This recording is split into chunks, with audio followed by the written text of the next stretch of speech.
What's up, Ravens flock? Merry Christmas from We Bleed Purple podcast. Daniel Wilcox and Matt Trigger. We are recapping the Week 17 Baltimore Ravens at Green Bay Packers football game on Saturday Night Football on NBC.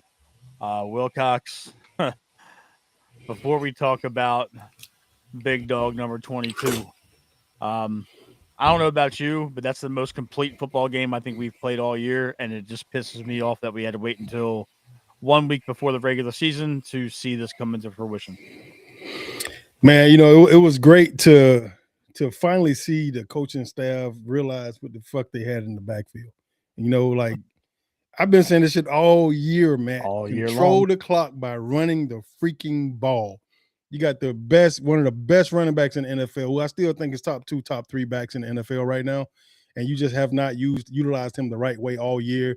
And yeah, people are gonna harp and complain and bitch about the fumbles. And bro, like please just understand as a player, like what it feels like to be hot and then they not use you.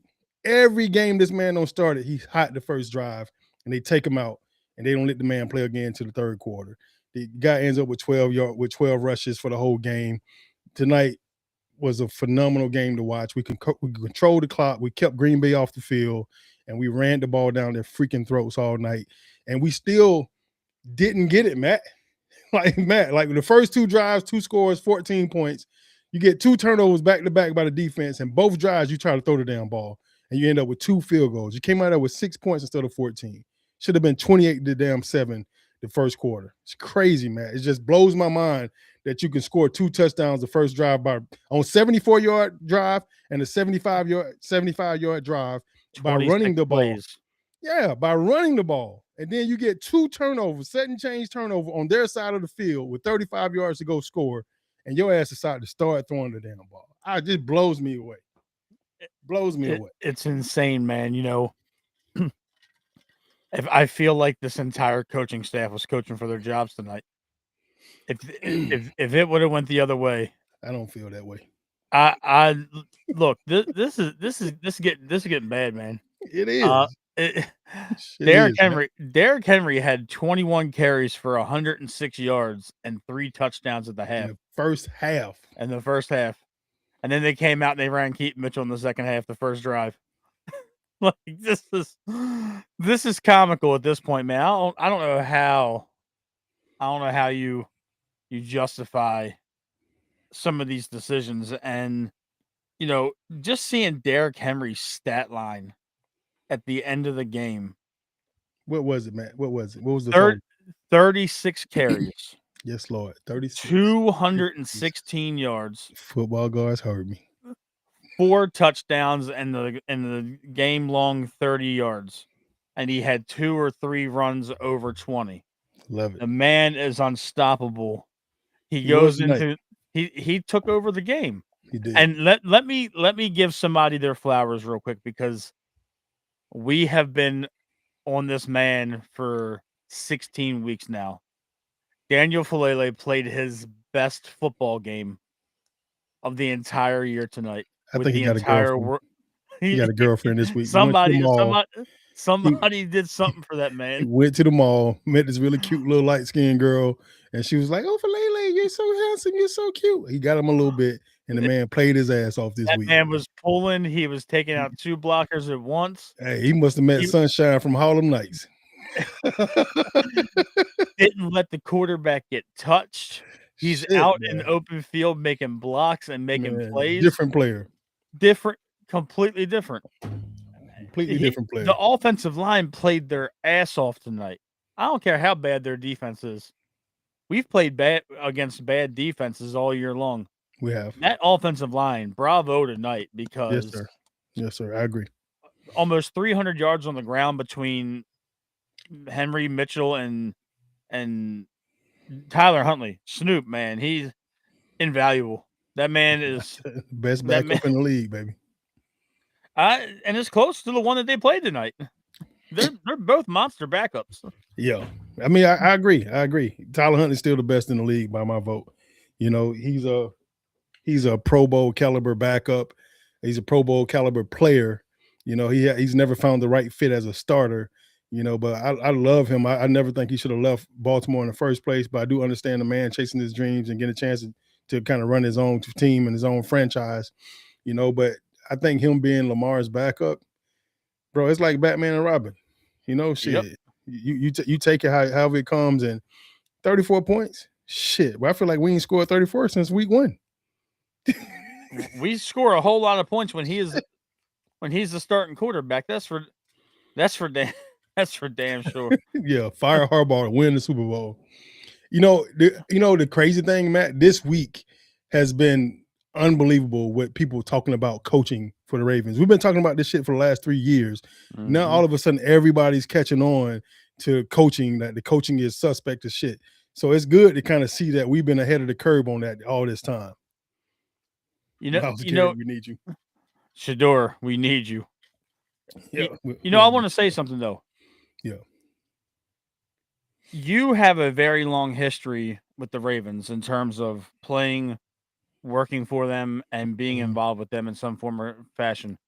Mike Preston made waves this week, putting that pretty much a hit piece out, talking about Lamar's immaturity, talking about how he's this and he's that. Yeah, and it caught fire nationally. And now this is the first time in years where John Harbaugh has been under national scrutiny. And it's a different beast when ESPN and Fox Sports and Barstool are picking up the turmoil here in Baltimore. Because it's been going on for years now. Yeah. And you gotta wonder what changed, because I want to ask you this, because I was thinking about this watching the game. Why can they not run the offense with Lamar the way they ran it with Snoop? I know they were being conservative. I know they were going to go run heavy. But if you got that type of offense in the chamber, why are you making Lamar Superman at this point? He got beat up a lot. But the thing is, Huntley didn't get touched tonight. So that's like the blueprint right there. You run the ball 40 times with your running backs, a couple of quarterback runs, and you keep your man clean. Why did it take 17 weeks to get to this point? You know, to be honest with you, Matt, I'm not even sure we still to this point. This is just one game. 36 rushes by Derrick Henry is freaking phenomenal. You know, we've been saying that all year.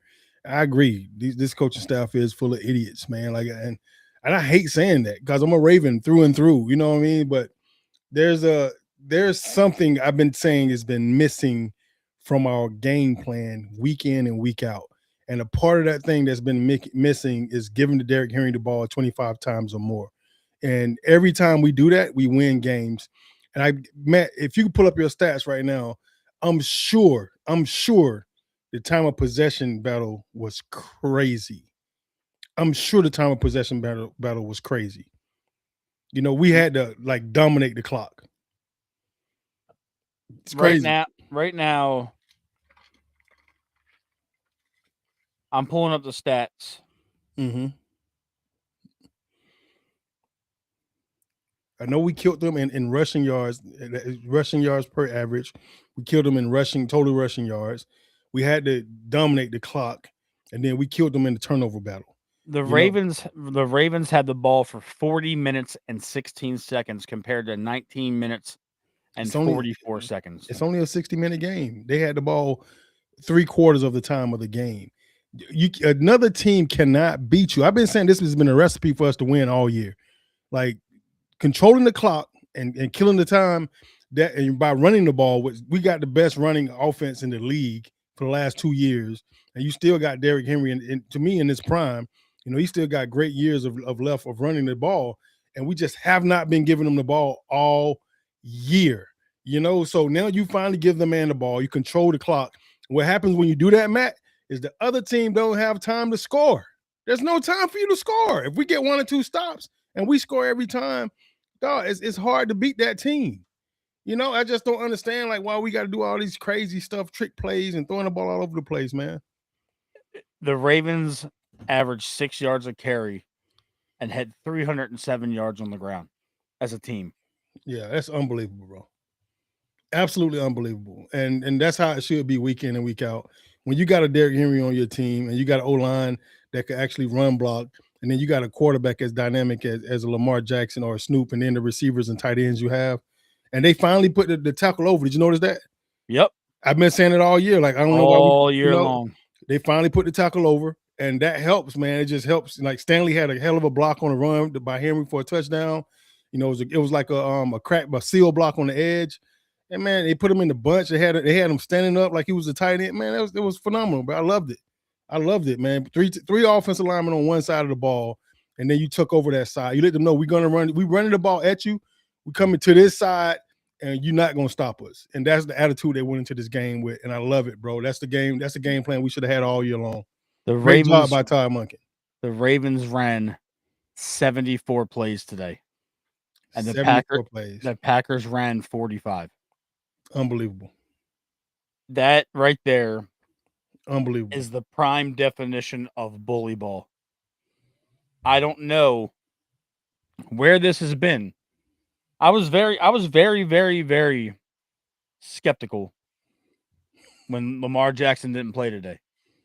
Season's on the line. You still need Cleveland to win tomorrow. If Cleveland wins tomorrow, next week is for the division. Right. And it's insane to me that if Cleveland pulls this off, Wilcox, and we can go into Pittsburgh and slay that dragon, we're in the playoffs. And now you're looking at a situation where not only can the Ravens get hot at the right time, yeah, there's a chance they make a run because the AFC's wide open. We took the Patriots to the brink last week. KC's out. Denver's Denver. You know, Jacksonville's a pretty good football team this year, but the AFC's wide open. And right. if Shedeur Sanders and Myles Garrett and company can give us life, next week's a wild card. But next week, do you trot Lamar Jackson out there, or do you trot Snoop out there? What did I already tell you about Lamar? He's done, bro. The only way Lamar gonna get back on the field is week 2 of the playoffs. That's at least a 3-week injury, 3 to 4 week injury that he got. They just telling you it's a back injury, Matt. I'm telling you right now, he cracked his ribs. It's either cracked ribs or torn cartilage between the ribs. Either way it goes, he need at least 3 weeks of rest. He got to get the rest, and they're gonna do everything they can to try to get him back out there. He will not be playing next week. If you're looking for Lamar to play, he won't be playing. I don't know if you noticed the post-game interview. Did you see the post-game interview? I caught a little bit of it. When he got hurt last week, he tried to talk to him after the game and ask him how he's doing. And then they asked about the game and all that type of stuff and why he couldn't go back in. He could barely breathe to talk because it hurts so bad to open your freaking mouth when you crack your ribs, bro. I'm telling you, he's done for at least 3-4 weeks. It won't happen. I think it's a 6-week injury if I remember correctly. The same thing happened to me when I was in JUCO. I caught a ball on the sideline. I was running up the sideline. I went to put my foot in the ground, kind of like Zay fumbled last week, where he kind of put his foot in the ground to jump back. Mm-hmm. And I had my arms up like this with the ball trying to swim over the guy. And the guy put his helmet right in my back. Cracked 3 ribs in my back. That's exactly what happened to Lamar. He took a knee right to that same spot where I got hit. I'm telling you, it hurts to breathe. It hurts to sneeze. It hurt to laugh. It hurt to bend over. They said he couldn't even put his shoes on after the game last week. I'm telling you, Matt, the dude cracked his ribs. Probably be 4 to 6 weeks before he come back. And I'm not sure how long it takes to heal completely, but you want him to heal completely because if it really breaks for real, like he probably just cracked 2 or 3 ribs. But if he actually, like they break and they loose, surgery, bro. You got to have surgery to get that right. You don't want ribs floating back there, all your external organs, your internal organs and stuff like that. So he's going to be out 3 to 4 weeks at the most, at the least, and he won't be playing this week coming up. Guarantee he won't be. It'll be another Snoop game. Yeah, and honestly, this has been the most efficient this offense has looked in a while. Derek is a Steeler killer from his last couple of games that he's played against in the last few years, especially as a Raven. He's setting record. He's setting record after record with the Ravens, man. Yeah. Top 10 all time in rushing. Yeah, most 200-yard games in the history of the NFL with 7. In 7 games he's ran for more yards than some dudes have ran in their entire life. Yeah, as a pro, I'm there's not really much I can say about this offense today, man. They were good. They were fantastic. They were efficient. Phenomenal. I was keeping track on the first drive of Phenomenal. the game. Wilcox on the first drive of the game. Yeah. They were on the field for 8.5 minutes of game clock. Yeah. But in real time, that defense was on the field for 21 minutes. That's incredible. It's a long time, bro. That's a long time. I mean, that's the recipe to win, man. that is, and running nearly Run the 80 damn plays, ball. running nearly 80 plays. I do want to talk about this defense. Hey, garbage. It's bad. Our defense is absolute Malik Willis trash, bro. looked like Lamar Jackson against us. He did. Tossing the rock all over the field, Mhm. running on us, 2 rushing touchdowns. Receiver was running. The first drive of the game, I think it was 2 passes touchdown. Yeah. Like they go deep on Nate Wiggins the first play, then they throw the ball right over Kyle Hamilton the second play. Like what? What the hell are we doing? Christian Watson torched the defense tonight, number 9. That young man's a good receiver. He did. I'll say this: Malik Willis probably earned himself a starting quarterback contract next year. Yeah, somebody gonna pay that kid. He Somebody's deserves gonna it. pay him. He earned it. Vegas, he got pissed Pittsburgh, on in Tennessee, but he's showing up big now, boy. and LaFleur is a good quarterbacks coach. I don't care what anybody says. It's a big difference. Yeah, It's a big difference. it's a huge difference. And I will say this though: Roquan played his ass off again this week. Yeah. Travis Jones played a great game. Roquan need to be consistent, bro. If we could just get him to be consistent, like he's a heck of a freaking football player. He's a Georgia boy. He played at UGA. You know, he's a dog. He won a couple natties down here. So if we could just get him to be consistent, he's one of the most special linebackers to ever step foot on the Ravens football field. He's so inconsistent, bro. So inconsistent.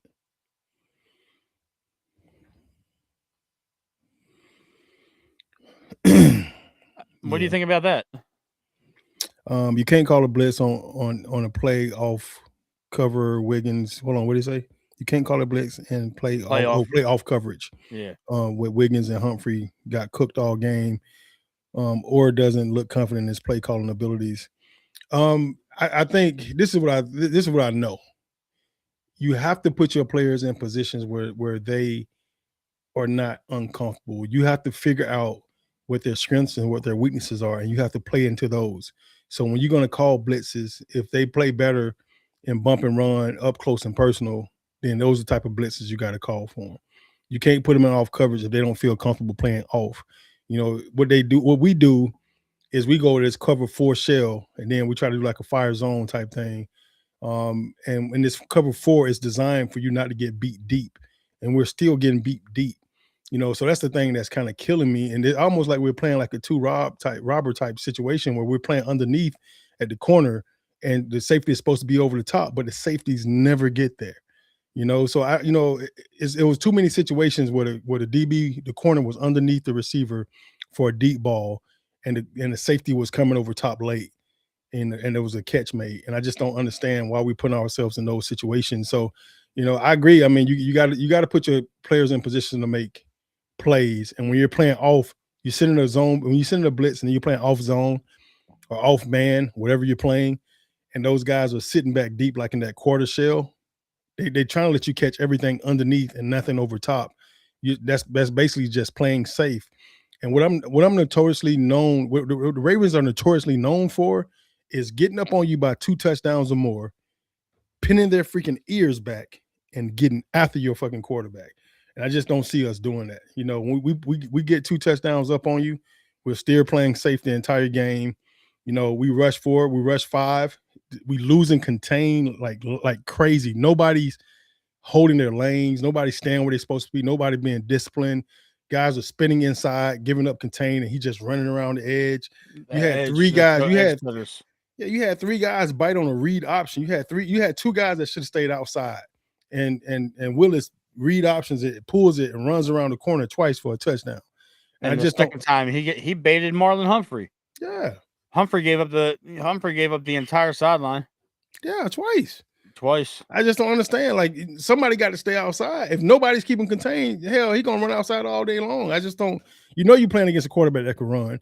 You play against Lamar in practice every freaking day. You play against Snoop in practice every freaking day. How do you allow that type of stuff to happen with another running quarterback could make you look like you've never seen one before in your life? It's crazy. But staying on the defense, Trenton Simpson had a good game today. He did. He made a couple good plays at the line of scrimmage. He did. Draymond Jones and Mike Green they're getting pressure. They're just not getting home. Yeah, we missed a lot of sacks tonight. We did. We missed quite a few. Yeah, we missed a lot of sacks. Kyle Hamilton was all over the field again. I know he had that one mishap in coverage, but yeah, the dude's playing well. Malachi Starks played a good game tonight. Mm-hmm. He was a tackling machine tonight. I liked how everybody had a bounce back from the previous week. I know we gave up 24. I know the defense didn't look good, but the fact that they didn't give up the lead tonight speaks volumes that they're at least trying to maintain some type of respect for themselves out there. I think the defense is in a tough situation. They're in the same situation the offense used to be in when I played, right? We had the best defense in the league, for almost all 5 years I was there.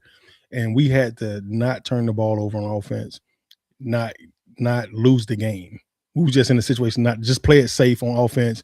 Don't lose the game, run the ball. Don't freaking turn the ball over, right? So our defense is in that exact same situation. Our offense is so explosive. They've been known to be so freaking good, the best rushing offense in the league, one of the best quarterbacks in the league, the best running game all around, explosive, receiving tight ends and receivers and stuff. So the defense is probably getting that same talk we used to get. Don't fuck it up for us. Don't lose the game. Keep everything in front of you. Keep it safe. So I think that's what's happening with Zach Orr. And no matter how aggressive you want to be, you can't be aggressive because they're telling you don't lose the game. If we lose the game because we gave up too many points, so they're probably telling them to play safe instead of just being on the attack. Just be on the fucking attack, dog. Just always attack. I'm telling you, every time I've coached, I've never allowed my players to be passive. And to me, if you got athletes, you got to let athletes be athletes. You can't stop these guys and have them play like they're not athletes. You have to push them to be the best that they could possibly be with the athleticism that they have. And I just don't see us doing that week in and week out. We are playing like we're scared to lose the game. We're playing like we're afraid, to be aggressive on defense. And that's never been the Ravens way. So you got to change that shit. To me, you just got to let these boys play. If I'm gonna lose shooting all my guns. I'm gonna lose pulling out two AKs on both hands, and I'm shooting up the freaking club. That's how I'm losing. I'm going out blazing. I'm not going out being passive with both of my guns in my holster and just sitting back with my arms crossed. And that's what we're doing week in and week out. It's so infuriating because we've sat through such mediocre and bad football from a good football team all year long. And then when your backs are against the wall and you're essentially out of the playoffs, to come out and play the type of game that you played tonight, when knowing that you've been capable of that all season long, it pisses me off, because Derrick Henry showed you tonight what he can do with just a little bit of blocking, not a lot, a little bit. You're talking. You don't want to give. You gave Derrick Henry the ball 15 times last week. Yeah, and then you counter that by giving him the ball 21 times in the first half, and then you give it to him 15 more times in the second half. Yeah, for almost another 100 yards. Crazy. Actually, over another 100 yards. He had 110 in the second half. 110 in the second half. What he did in each half is what most running backs do in a single game if they're good. What a good running back does. 106 and 110. That's a week for a running back. He did that in a half. In a half. In a half. Bro, I'm telling you. They self-sabotage, man. It's like they get to these big moments and they piss down their leg. Yeah. It's so crazy because can you like I'm not insulting the teams that you played on offensively. Yeah. But if you have this type of offense with the defense that you played here with, Yeah. There would have been no Patriots dynasty. It would have been video game numbers every week. Mm-hmm. It's so infuriating because as a Ravens fan, I understand that it's different talking to a former player, especially a player from the team that we're covering. Yeah. If Harbaugh would have lost tonight, that would have sealed his fate to me. But now it looks like they're rallying around and playing for this motherfucker. Excuse my language, but I know that you maintain that he's not going anywhere. I know that you maintain that. Yeah. I just don't see it happening. But the fourth quarter collapses. The team looking like they gave up on them last week and the week before. And now these dudes go into Lambeau in December, late December, and a rowdy crowd, notoriously hard to play in Lambeau as a visiting team. And they go in there and put 41 on them boys. It pisses me off so bad. It's crazy. Because now people are going to look like, oh, now they're playing for him again. What's going on here? Now they're coaching for their job security. I don't feel like the players ever stop playing for Harbaugh or playing for the guys. I think the guys are out there playing. This have been continuously a coaching thing to me. Like when you really think about all the shit that's happened this year, Matt, like just think real hard about everything, even from the first game, the Buffalo game with the Henry fumble. Henry don't have 3 fumbles this year or 4 fumbles this year? Yeah, 4 fumbles. I think it's 4 fumbles. Every fumble, there was coaching opportunities there. Every single fumble. You look at the defensive mishaps we've had this year, the whole first half of the season before the break, we didn't get no turnovers on defense. That shit's coaching. All that shit's coaching. Giving Derrick Henry the ball the first drive and then not giving him the ball the rest of the game. And every first drive he scored a touchdown on, hit his head on the damn goalpost, and then don't give him the ball the rest of the game to the third quarter. Then he comes in cold, pissed off, angry, upset, frustrated, in his own fucking feelings about not getting the ball the rest of the game. Why the fuck am I on the bench? Damn, am I King Henry still? You got the man on the sideline second guessing himself. Hell, I'm second guessing his ass. Hell, we all are. We all say, why the fuck is Derrick Henry on the sideline? We don't know what the fuck going on ourselves. Does it look like shit at practice or something? Nobody knows. So we're sitting back, seeing this man hit his head on the goalpost on almost every game, the first drive, and then he don't play no more to the third quarter. He gets in cold, frustrated, upset, pissed off in the third quarter, not focused no more, and he fumbles the damn ball. Now he's shaking his head like, what the hell is going on? Now he's second guessing himself, so he fumbles that shit again. Then he do the shit again the next week because why? You taking him out after the first drive. He only got 4 carries the whole first half. Then you put him in with another 4 or 5 carries the second half, and then he fumbles the damn ball. And then we all trying to figure out what's wrong with Derrick Henry. Hell, what's wrong with Todd Monken? Why the hell he keep taking this man out the damn game? Everybody knows who the hell we got at running back. Everybody know this man gets stronger as the game goes on. Everybody knows nobody wants to tackle this big 6'4", 260-pound running back that runs a fucking 4.3.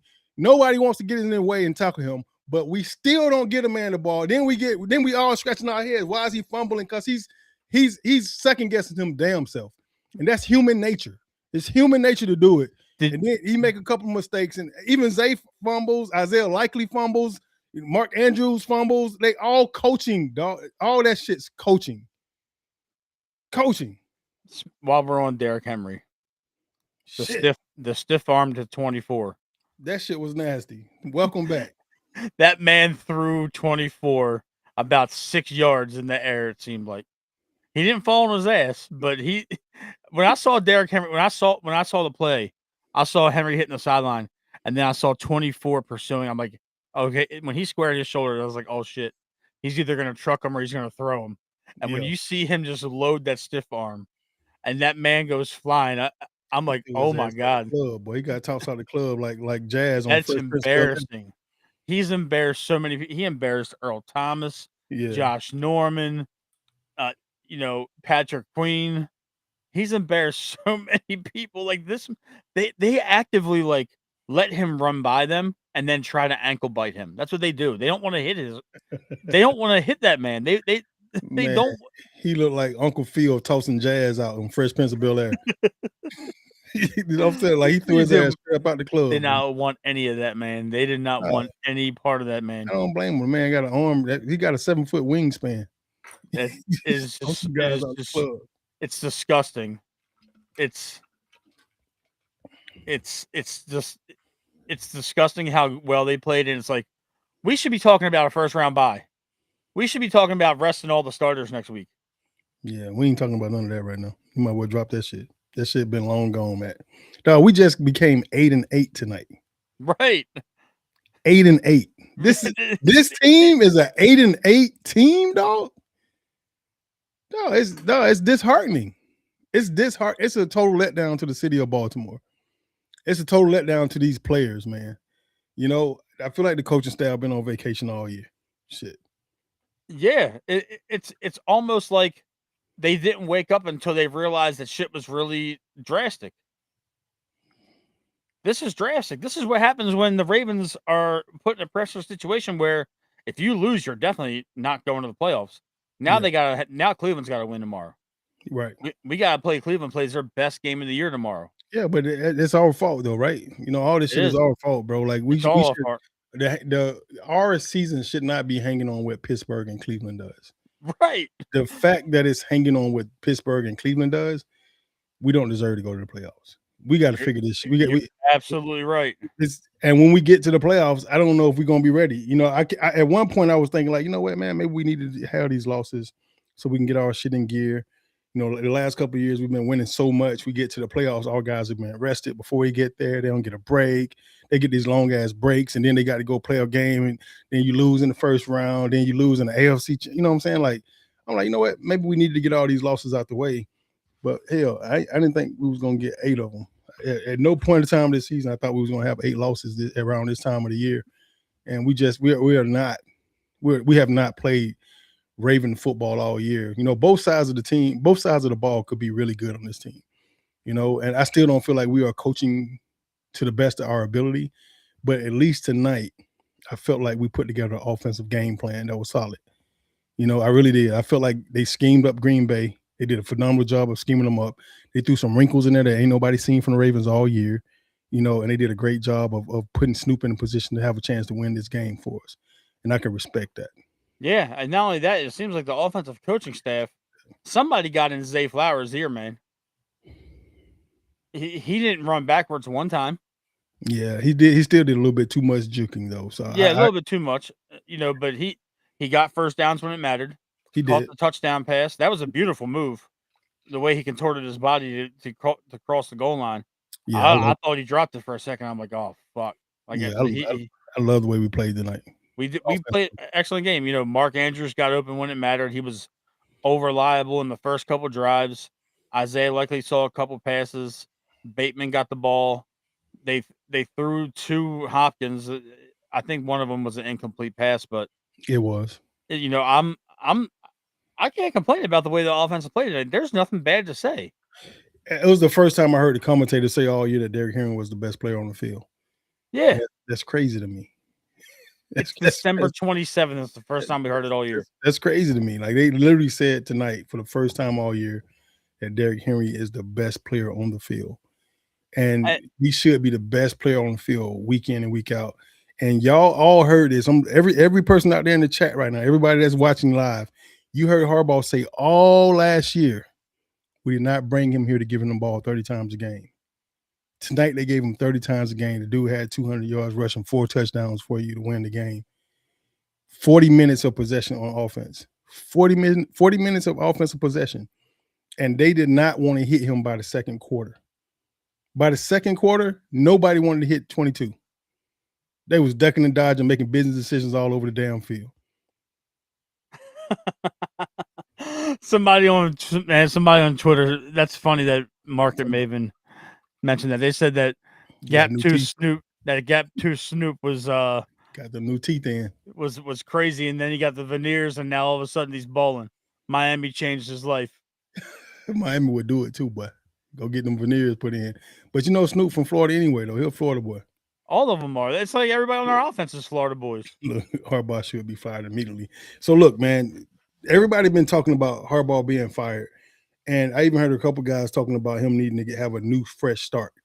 And I kind of agree with that. Like there's something that happens even for a player when we go to a new franchise and we become the guy when we get there. We're the guy when we get there, and they treat you different. It's like I heard Steve McNair say this when he came in. He said, "Wilcox, I feel like I got drafted all over again, first round, first pick overall." When he came to Baltimore, he felt like he could play another 5 years until he got hurt. So maybe Harbaugh getting a fresh start, maybe that isn't a bad thing. Maybe him going somewhere else to regain control of the locker room, mentally think about the things that he did while he was in Baltimore, where he messed up, where he lost the team, where he lost the franchise, where he lost the locker room at, where he could have done differently to keep things, in the even keel space where you wanted to do it. Maybe that would be good for him. Maybe it would be good for him. My thing is, Matt, if we lose Harbaugh, who the hell do we hire to bring in here as a head coach that's actually available and that's actually going to do things the way that they need to be done here for the city of Baltimore? Who are we going to hire as a head coach that will be smart enough, sharp enough to come in here to take what we have offensively and defensively and take it to the next level? I've heard 4 names. Being local, I've been listening to the radio. Mm-hmm. I've been talking to a couple of the radio hosts on text messages. I don't think there's a lot of good head coaches out there to grab. I really don't. I've heard Jesse Minter's name come up. We've talked about him at length. I like Jesse. I don't know if Jesse is the head coach guy for you. Jesse is such a great guy. Such a great guy. He may be too nice for Baltimore. So I don't know if it's Jesse. Go ahead. Brian Flores has come up. Maybe. That's been a name that's come up. Gary Kubiak's son Clint has come up. Nope. He's the current offensive coordinator for the Seattle Seahawks. Nope. And the Notre Dame head coach Marcus Freeman has come up. I like him too. I like what he's done in Notre Dame. I think he may be a little bit too clean for Baltimore. I think Baltimore needs somebody that's a little bit more rough around the edges. Flores, maybe, but I think it needs to be somebody that's a little rough around the edges so that he could understand what the city of Baltimore is. You need somebody with some grit to him. You need somebody that's going to really get involved with the community here in Baltimore. You need somebody that's really going to have to absorb the energy that comes from the city and pour that back into the franchise and pour that back into the community and pour that back into the stadium and pour that back into the players so that we can play. No. Gruden, no. Yeah, it was a mistype, but Gruden. Yeah, absolutely not. I mean, I know you got personal history with Gruden in terms of playing for him, so you know what type of coach he is more so than everybody else on this chat. I honestly, Flores or Minter would be my guy. Or you go and you get like you said, somebody that embodies the Raven way. If you're looking to bring somebody in like that, that's already got coaching experience, go get Weaver. Weaver. I'm not saying Weaver necessarily has blown the everybody out of the water with the defense in Miami this year. That's been a shit show organizationally, but I've seen a lot of people call into the radio stations and message offer to Ed. Yeah. That's a tricky situation because, I mean, that's going down the same road that the Indianapolis Colts did a couple of years ago where they brought Jeff Saturday in from ESPN to be their interim head coach. Now, do I think Ed Reed would be a fantastic option? Yeah. He's not going to put up with none of the shit that's going on right now. Right. But at the same time, is Ed going to want it? Yeah. Yeah, I see my brother is saying that, we should have kept McDonald. Everybody's saying that. Everybody's saying we should have kept McDonald. That's a no freaking brainer. And at the time, I wasn't sure if McDonald was the right fit for the Ravens at the time either, because he had the same exact thing that's happening to Zach Orr happened to him his first year at DC. The whole first half of the season, we sucked.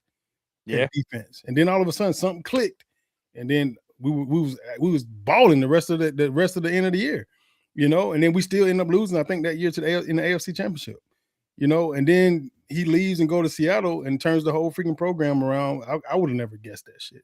I would have never. It's insane. I'm gonna repost this comment real quick because Brandon's a fan of you throwing your hat in that ring. I just want you to know, Wilcox. You apply. Your energy's been fire the last few weeks. You know what, Wilcox? Here's the thing: if you ever became a head coach in Baltimore, yeah, if I'm not on the staff, I'm gonna be offended. I don't even care. Just throw me anywhere. I'm working with you, goddammit. I got you. No, I got a pole mascot outfit for your ass, bro. I know you're gonna kill it. No. I'm gonna be in the booth. I'm gonna make me the offensive line coach because Falele will never fucking play again. Oh, you so damn stupid. I know that's right. This is what I would do for you, Matt. If you was the O-line coach, I would be in your ass if you don't get Falele up to speed. Nope. Because to have somebody that athletic and that big to be as soft and as lazy as he is, there's no excuse. Emory Jones will be my starting right guard. Yeah. I mean, I'm gonna let you make the decision. It's gonna be your team. It's gonna be your squad. Yeah, if you get this job, if you somehow ever land this job, if I'm not there, I'm gonna be talking shit about you every week. It's gonna be a buddy system, Matt. I'm gonna tell you right now. I'm gonna do just like the white guys do. It's gonna be a straight buddy system. So guess what? You're one of my buddies. So I got you. Me and EO, right? Yep. I'm gonna get all my favorite coaches. Wade Harmon, I got you on the line, brother. I need you. I need you. Yep. Rex Ryan, come on. I need you, dog. Dion, if Dion out there, he available still. Prime, come on. I need you. AD, come on. Let's go. I need you. Bart, come on off the TV show. I need you, bro. I could let Bart not make fun of me every day in the meeting room. Yeah, I need him. I signed the whole Ravens squad. And me. The whole Ravens, all your teammates, then me. Who's this fucking guy? This fucking guy's a Wilcox friend. Yeah, for real. I'm telling you right now, Matt. It'll be a buddy system like hell. Give me high. I'm gonna hire a bunch of guys. I would put my papers in the DOC so fast they wouldn't even know what hit them. Yeah, I'm gonna hire a bunch of guys, dog. That's gonna help me be my best me, and gonna help me clean up everything that needs to be cleaned up. And I've been telling you all year for the last 2-3 years, Matt. This shit is coaching, man. Coaching. It's coaching. It's coaching, man. We could be sitting at the castle this time next year, preparing for the playoffs. Sean would still make you go do Christmas returns, right? Hey, it's going down, bro. Hey, it's going down, dog. Hey, Sam ain't no joke either, though. Nah, it's gonna be in the grocery store. Hey, you're gonna be like, hey, Wilcox, no idea. We gotta hit Trader Joe's before the week's over. Yeah, for real, dog. No, I appreciate it though, man. Thank you guys for putting it out there. Now, Gruden, I think this is why I don't think Gruden would be a good fit for the Ravens. And I'm just keeping it 100. He has such a big ass personality, and his personality will overshadow the personalities that the team really should have. And Gruden will keep his team in a space where no personality is bigger than his. And for this team to be great, you need the Ray Lewises. You need the Terrell Suggs. You need the Ed Reeds. You need the Lamar Jacksons. You need these guys to shine. And you have to feel confident enough in your players that they can be who they are. Right. And the biggest issue in the NFL, this is a prime example right here. For the first half of the season, the number 2 overall pick, Ashton Genty, he couldn't stand up in the stands that he stood in that got him over 3,000 yards rushing. His coach tried to change the stance that made him who he was. He just now starting to stand straight up this week. They finally gave him the permission to do what he feels most comfortable doing. And the kid just started the ball. The Baker Mayfields of the world, right? You try to figure out why Baker sucked in Cleveland and then go to Tampa and ball the hell out. Because you finally allowed a man to be who he is. And when you watch him on camera, you watch him talk about that team, you see him on the field, and you see how he talked to other players on that team and how he talked to other players that come to play them in Tampa, they not letting nobody come into their shit and treat them like shit. And the man has taken on the aura of what Tampa is and he's playing his ass off for the Tampa Bay Buccaneers week in and week out, putting his life on the line for that team week in and putting his body on the line for that team week in and week out. And you got to have somebody that's going to embody that, that's going to come here to be the head coach. Gruden temperament is so big. He's a TV personality. He's made for TV. He's kind of like Ray. I see somebody said bring Ray in and let Ray be the head coach. I think Ray will be a phenomenal coach. I think he'll be able to get a lot out of you. He watched film and studied film so much that he'll be able to break down everything and come up with the things in order to put you in the right place. He hasn't did it yet, right? So since he hasn't did it yet, they're not going to give him a shot. They won't give any of us a shot because we ain't did it yet. But at the end of the day, they're going to make you work for it. And he's going to have to coach for 10 years before they give him a head job. You know, Mike McDonald got the coaching job just like that. And he probably coached for 10 years. I don't know. I know he was around for a while in Baltimore, but he probably coached for 10 years before he got a head job in Seattle, you know. But they're going to make us do the same thing that Mike had to go through. They're not going to let us get the path like Deion came from coaching high school, boom, got the college job, boom, got another college job 2 years later. It ain't going to happen with us like that. Yeah, I mean, it's all conjecture at this point because, like you've said, you've maintained this line for the longest time that Harbaugh isn't going anywhere. Nah, and I don't see it. And the thing is, if they didn't fire him after the 2023 AFC Championship game, and then again they didn't fire him after last year's divisional round in Buffalo. If you didn't fire him after those two instances right there, right? If you didn't fire him after the 2019 Tennessee Titans playoff game, if you're not going to fire him off the heels of those mistakes, you're not going to fire him after a year where your star quarterbacks missed a third of the season, hurt, and you've made, your star nose tackle is probably going to retire. You've had inefficiency at offensive line all year. They're not going to make him the scapegoat. If anybody gets fired, it's going to be one of the coordinators or both. Right. Usually, before head coach goes, they're gonna have a couple of fires. They usually get a chance to shoot down to save their job. So, to me, this year would be Zach Orr. You know, over Monken. Yeah, it'll be Zach Orr over Monken. You know, the defense hasn't lived up to what they were supposed to live up to at all. You know, Monken has had spurts throughout the year where they played great and looked great, and then they've had moments where they look like crap. You know, but at the end of the day, when you're scoring over 21 points and still losing games, I mean, how much can you really blame it on Monken? You know, like you got to look at a lot of the games that we lost. You know, those teams beat us. We scored more than 21 points, and those teams beat us. That's not playing Ravens football. So you could blame it on Monken. You know, we've had a lot of blame this year that he could definitely get the heat for. You know, my thing is, as a head coach, you could put your foot down at any point and say, run the fucking ball. And it hasn't been ran. You know, the ball ain't been ran all year. So run the fucking ball. Just run the ball, guys. When your defense is struggling, why would you have them on the field most of the game when they're struggling? Run the ball. This game plan for tonight should have been the game plan all year. All year. They can't score if they don't have the ball. Keep them off the freaking field. Run the ball down their throats. This is a good question. Wilcox being a former player, I know you said last week about the rib injuries. Yeah. Do you think some of Lamar's injuries are legit that he couldn't play, or is there a motive? I don't want to think Lamar's a motive person, and he wants to be out there.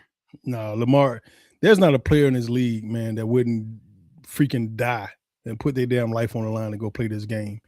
Like, you can't play in the NFL. The NFL is such a treacherous league, and it's so many emotions involved. It's such a stressful job. When I played, it was like top 5 most stressful jobs in the entire world, right? So it's like, as much pressure as you get from fans that you should play, you get double that from your coaching staff. And then you get double that from your players. And it's not intentional. You know, it's just asking a question like, bro, you good? When you coming back? That's pressure. Every time you say that, a true player, you don't get to be who Lamar Jackson is and start faking injuries. When he got kneed in the back, I'm telling you right now, I told Matt then it was he either fractured his ribs or he tore the cartilage between the ribs. You texted me immediately. Immediately. I knew he was going to be out the Yep. rest of the game. I knew he wasn't going to play this week. I know he wasn't going to play next week. Maybe, I don't know, maybe 3 weeks, maybe he healed faster than most. But I'm telling you right now, this is not him faking an injury. The dude is really freaking hurt. If you watched it, if you could go over YouTube right now, Brandon, go to YouTube right now, type in Lamar Jackson post-game interviews after the last game, and listen to him talk. He could barely breathe. When you crack a rib or you tear that cartilage, that it's like a webbing that holds the ribs together in your back. It's a webbing in between it. It's called cartilage. That cartilage, if that cartilage get ripped, you won't be able to breathe. You won't be able to laugh hard. You won't be able to sneeze. You won't be able to cough. You won't be able to bend over. You won't be able to. You can't talk loud. If you listen to him to have that post game, you could tell the man was in pain. He was in so much pain. I'm telling you right now, he either fractured his ribs or he tore the cartilage between the ribs, and the dude can't breathe. It's one of the hardest things. He gonna need so much pain medication just to allow him to get through it. Like, it's hard to lay down. He gonna sleep sitting up. He won't be able to lay down and go to sleep. Like, it's such an uncomfortable, miserable thing to be a part of. And it absolutely, I feel for him because it's a freak incident when it happened. He caught a knee right above his rib protectors. He got rib pads that go all the way around his back, all the way around his ribs. And he caught it right up here, like right in the back of your ribs go all the way around because they got to protect your internal organs. He caught it right in the back and cracked like probably 2 or 3 ribs just from that one knee hit him in the back. The kid that hit him was running full speed and caught him with that pointy ass knee right to his back. That's all that happened. He cracked a couple of ribs. He's gonna be out for probably 4 to 6 weeks. Sorry. Yeah, and I mean that's fair. You know, it. Now I do believe this. He missed most of last week. He missed this week. He may miss Pittsburgh if what you're saying is indeed, I don't remember the time frame of how long it took. I want to say it's 4 to 6 weeks, but I'm praying to God it's 3. I can't remember, Matt, because this happened to me. I had this injury twice. I tore the cartilage once when I was with the New York Jets my first 2 years in the league. This was freaking 2002. And then I cracked the ribs, got hit like he got hit, and cracked my ribs in JUCO. That was 96, 98 up in Nassau, New York. Shut up, Matt. But it's been a long time, so I don't remember how how long it took for me to heal to get back. But I'm telling you, the injury, one of the worst injuries I ever had. Damn, JUCO was 30 years ago. Yeah, thanks, Matt. Appreciate that. Good looking. Wow. Yeah, I did that. I'm not even. Hey, look, that's impressive, man. Look, hey, I'm not going to go there.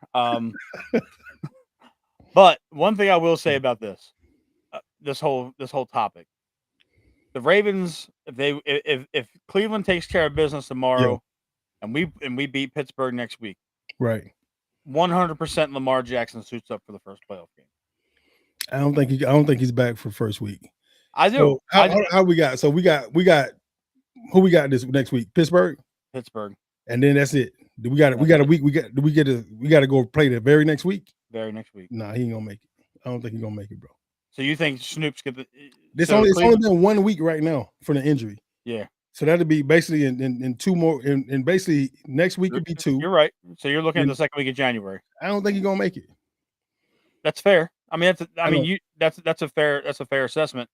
If that's indeed the case, like you said, they're not going to say what is exactly wrong, because if they say he's got, fractured ribs, he suits up in the playoffs. The first thing they're going to do is they're going to try and hit him right in the ribs. 100%. They tell you he got a back injury, like he got a bruised back or something. Mm-hmm. But if it's what I think it is, he's not gonna play the first week. Now the second week, maybe, because now with all the modern technology and stuff, I'm sure they can give him some drugs or something that can make it heal a little bit faster than what we could back then. But I'm just telling you right now, boy, it's gonna take a lot of prayer. My mom would be like right now, we got to put some red mud and vinegar on it. I know what my mom would say, pack with red mud and vinegar, put it all on my back. It's crazy. This time tomorrow, Mm-hmm. it's gonna be, or tomorrow around 5-6 o'clock, we're gonna know the fate of this team, and it's like you said earlier, Will Cox. It's an unfortunate situation where our year comes down to whether or not the Cleveland Browns can beat the Pittsburgh Steelers. We should have never put ourselves in this situation. It's not gonna happen. I'm gonna tell you right now, it's not gonna happen. Pittsburgh gonna beat the shit out of the Browns tomorrow. Not only are they gonna beat the shit out of the Browns, we're not gonna make the playoffs. We're not gonna make the playoffs for a reason. This is the reason why we're not gonna make the playoffs. Everybody wants to know what's gonna happen with John Harbaugh, and it needs to be on a big stage for it to happen. So they're not gonna make the playoffs this year. And when they don't make the playoffs, you're gonna see for yourself firsthand what exactly is gonna happen with this team and this organization. Who's gonna get fired? Who heads gonna roll? Who heads gonna continue to stay on tight? It's gonna be one of those things, bro. Everybody's gonna be frustrated. Everybody's gonna be upset. But there will be some changes made. It just won't be the changes that you want. Yeah, and that's gonna piss off a lot of this fan base because I've said it all year long. If we win, fire Harbaugh. If we lose, fire Harbaugh. That's how it's going right now. It's crazy, though. Me personally, I'm over Harbaugh shit personally. Yeah. As a fan. Now, like you said, is there who is there that can feasibly step in? So Baltimore's a unique job opening because it doesn't come open very often. Right. That's why everybody will want it. Billick was here for 9 years. Mm-hmm. Harbaugh's been here for 17. That's crazy. Wow. And before Billick, Mark Broda was the coach for the first 3 years of the organization. Who is that? So he came from the Browns. So this isn't a organization that does the coaching carousel very often. They don't do a whole lot of upheaval of the front office. The same people that are in the front office in 2025, 85% of them were in the front office in 1996 in some capacity. Mm-hmm. Eric DeCosta has been here since they got here. Yeah. Ozzy's been here since we got here. Mm-hmm. George Kokinis has been here a long time. Savage was here a very long time. Yeah. They just don't get rid of their guys. They're loyal to their guys to a fault. So I want the fan base that's listening and that's commenting to understand, Harbaugh probably does need to go. Realistically speaking, it's insane to think that a head coach with a 70+% win percentage and has won a Super Bowl should be fired. Yeah. I don't necessarily think they're going to fire him, but I think that he needs a change. I think the organization needs a change, but it's all about who is next up. Now, if we're talking about this 2 years ago, McDonald's the next guy. No doubt about it. McDonald takes over the reins if this is 2 years ago. He got away to Seattle, and we see how that's going. He's turned the team around 2 years. I just don't know if they're not going to promote anybody from within. If you're going to get rid of Harbaugh, you got to get rid of everybody on the coaching staff as well that's associated with Harbaugh. That's what I would do. There's no way I would take this job and keep anybody on staff.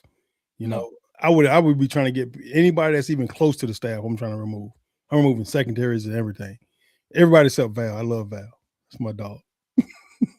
Megan too, not Megan. No, for real. All right, last comment. The NFL is rigged. Browns would win. Prime time. Steelers, Ravens go to the playoffs. You'll like this comment. They did Billick dirty. Billick's your guy. So I agree. Now, Billick was in a very tough situation, and I love Billick. We had him on the show last year. We'd love to get him back, again. But Billick's situation was tough because he had a bunch of guys on the team, like guys like Ed and Ray and C-Mac and those guys. They were Ravens legends, right? And they came in, and none of those guys, they always kind of tired of Billick. Billick and his attitude, his arrogance, his cockiness, all the stuff you need to be a great coach. Mm-hmm. They was tired of that shit, and it was more tired of him being like not personable enough to the players. I had bounced around the league a little bit, so when I got here, I didn't care about none of that. As long as he wasn't an asshole to me and mistreated me or talked shit to me or talked to me crazy, or call me out my name or some weird ass shit like that, I'm like, and the guy coached well, I'm good. I didn't care. I didn't care about none of this stuff. The stuff that most of the guys were complaining about, you didn't realize that it wasn't really that bad because they hadn't really had anybody else in the NFL. So if you compare them to college coaches in the NFL, it's totally different because in college they still try to develop guys. They used to still try to develop guys. Now they don't. Then they just try to go to the biggest high school program they could get kids already coached up, and they just bring them in and let them play ball. But in college back then, your coaches used to develop you, and you used to have a relationship with them. They used to almost feel like a father figure. So when you got to the NFL, that's what you was used to. And when you got here and you got a head coach that barely remembers your name, barely speaks to you in the hallway, or just walks past you and ignores you and don't speak, that became a problem, for a lot of the guys. That didn't matter at all to me. I don't care if he speak to me long we win freaking games. I didn't care at that point. I had bounced around. I had Gruden. I had freaking Herman Edwards already. And then I had Pete Carhartt over in Germany. So when I got the Billy, he was my fourth coach. He was a former player. He understood just like Herm did. He wasn't an asshole. He didn't mistreat you like that in that sense. And then he took care of you when you was beat up and tired. He knew when to back off. He didn't just kept pressing the gas on us all the time. But he got slack because of that. So when you brought in a new coach for the first time, and he's way different from Billick, all of a sudden you kind of appreciate the stuff that Billick gave you. I can appreciate him anyway because I just came from 3 other coaches. So when I got to Baltimore, he was perfect, man. I was like, man, he's a great head coach. I'm good. I don't have no issues with him, But Billick did get the short end of the stick because he was a winning coach. He won a Super Bowl early, and he was just like Harbaugh. He hadn't won in 8-9 years still, and they let him go. Yeah, I get what you're saying. Now I'm gonna bring up a question that Brandon had. He actually had one more question for you. Okay, if the Ravens get in the playoffs, make a legit run, AFC Championship or better, do you fire Harbaugh or do you give? I mean, you're going to give him another year if he gets that far. Now, this is contract extension. Yeah, I mean, this is the type of shit that is so unusual, but will happen in the NFL. Yeah, there's a very good chance that if Cleveland pulls off tomorrow, we go into Pittsburgh, win the North, and go on and win it all at 9-8. And then you're going to talk about Harbaugh being ironclad, Teflon mafia like in Baltimore because he wins a second Super Bowl. Yeah, without a double-digit win season. It's not going to happen. It's not going to happen. It's not going to happen because they already showed us who they are. What they say, when people show you who they are, believe them. Right? They've already showed you who they were. Believe them. We could sit here and we could fathom all the outcomes in the world, but they've showed you exactly who they are. Tonight was a figment of our imagination because they haven't been this good running the ball all year, and this is who they could have been every game. And we've been saying it all week. I mean, all year we've been saying the same thing: run the fucking ball. They finally ran the damn ball, and this is what it looks like. We came out of Green Bay on a tough road win with a win, and we shut that damn crowd up. You could hear a needle drop in that damn stadium by the end of the game. Yeah, it's just so. I was sitting there when the game was 27-24, Wilcox. Yeah, I was sitting there thinking to myself, okay, here comes the collapse. I was too. I was sitting there like this. Here comes the collapse. Lose this bitch again. We're about to fucking lose, and this is gonna cement Baltimore because at this point next week, there's nothing to play for, and the Ravens could possibly go 7-10, and that has to get this dude out of the city. It has to. It absolutely has to. And I was waiting for it, and then they started running the ball with Derek again. I'm like, okay. They had took him out in the game. He was out the game. Yeah, he was out of the game for a minute, and then when they said, "Oh, this is Derrick Henry territory," and then Derrick Henry comes trotting on the field, they run the ball to the right, and he gets, I think, 13 yards or something like that. And I'm like, okay, Monken isn't fucked up like I thought he was going to be, because then they just decided to go down the field and they scored 2 more touchdowns and sealed the game. So I was worried. They had me worried for a second, but Me too, man. now we're looking. We need one team to fall, and I'm cautiously optimistic. I think Shador can go out there and beat them. No T.J. Watt, This shit ain't happening, man. I'm telling you right now, bro. no D.K. Metcalf. Myles Garrett gonna have to have a 10-sack game. Look, I just want to see him beat the record against them. They're gonna have to have 10 sacks tomorrow. He's gonna break the record and put it out of reach for anybody else for the next 50 years, 60 years. That's the only way they're gonna win this damn game, bro. Yeah, it's fucking Terminator. What they playing in Pittsburgh? I believe so. It's a wrap. It's a fucking wrap. Them terrible towels. It's gonna be a terrible day for the Browns, bro. It ain't gonna happen, bro. I'm just telling you right now. We cannot. This team. Anytime we've left our odds into the Steelers' hands, it's never ended well for us. Never. Yeah, total dog shit. Man, I'm telling you, man. These people are sick of this man up here. It's hard to listen to talk radio because everybody's talking about it. Yeah. They're talking about him getting the boot, and we're at the hour and 5 mark. We've pretty much covered everything about the game, about the what ifs, every scenario that the Ravens can possibly make or miss the playoffs. But overall, a solid game from the offense, the most consistent offensive game we've had all year, Wilcox. Yeah, and agree. Pittsburgh week 18. We'll know tomorrow afternoon whether the season's on the line or not.